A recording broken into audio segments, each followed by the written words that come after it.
The Tampa Bay Lightning are seeking a fourth straight trip to the Stanley Cup Final, but first they have to get past the Toronto Maple Leafs. Adam Denker of Locked On Lightning is here to talk about their prospects to pull off that feat. Gil Martin here. The Locked On Road to the Stanley Cup continues as we welcome Adam Denker of Locked On Lightning to take stock of Tampa Bay's chances to make a deep playoff run this year. And Adam, what is the biggest storyline in your mind as we head into the playoffs for the Bolts? Well, the biggest storyline, I think, Gil, really is, can they beat Toronto again? You know, things were a little bit more certain last year, coming off 2 straight Stanley Cup Final wins and just being the bane of the existence of the NHL for the last 2 years, and then that last year doing pretty much the same thing. This year's a little bit of a step backwards. We're kind of playing from the underdog role. Things haven't really clicked as well as you would really expected to, especially coming off the trade deadline. The Lightning did make a big deal at the trade deadline, as we all know, Tanner Jeannot coming in, but not the same effect as you would have from a Coleman or a Goodrow or Nick Paul. But you know what? It's fine. Now we're at the point in the season, though, Gil, where you know, the mantra every year, the last couple of years has been for the Tampa Bay Lightning, just get in and then all bets are off. Well, they got in. Now we got to see whether or not they could actually capitalize and go the distance once again. So what is the biggest reason that they could go the distance once again and win another Stanley Cup? Well, Braden Point, 50-goal season.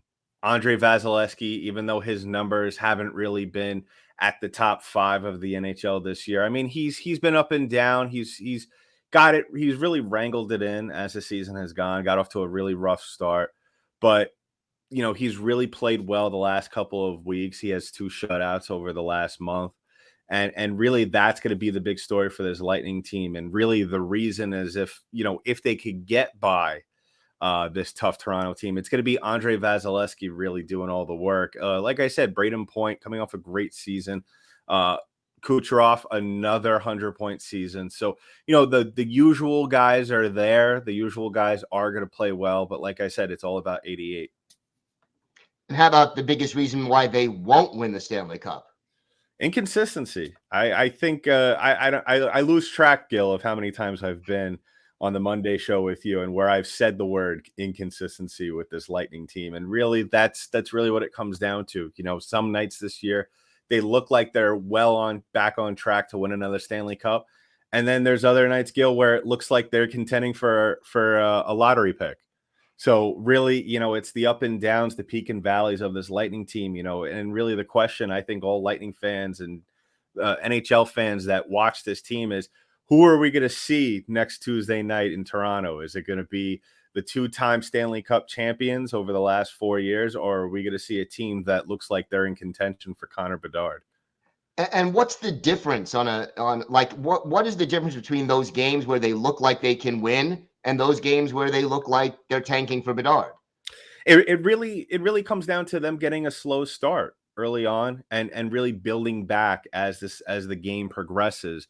The Lightning, even though it looks like it on paper, you know, one of the highest scoring teams in the NHL in the first period, but that's also because they're giving up just as much as they're scoring in the first period. And as the game goes on, they get better and better and better. Now, sometimes they put themselves in a deficit where they just can't climb back from that. And that's really going to be the story. You know, if they give up too early on in Toronto, are they going to be able to climb back, or is it just going to be all hands on deck trying to protect Vasilevskiy as the game goes on? So really, Vasilevskiy playing well early on, keeping him safe, you know, not allowing a lot of traffic in front as we saw last year in the playoffs against Toronto, as well as, like I said, capitalizing on opportunities early on and you know, with a dash of special team scoring there as well. Always helps in the playoffs, no doubt about that. Yeah. Who is the key player to watch for the Lightning this year? Braden Point, without a doubt. I mean, we all know what he's done. You firsthand know what Braden Point could do in the playoffs over the last couple of years.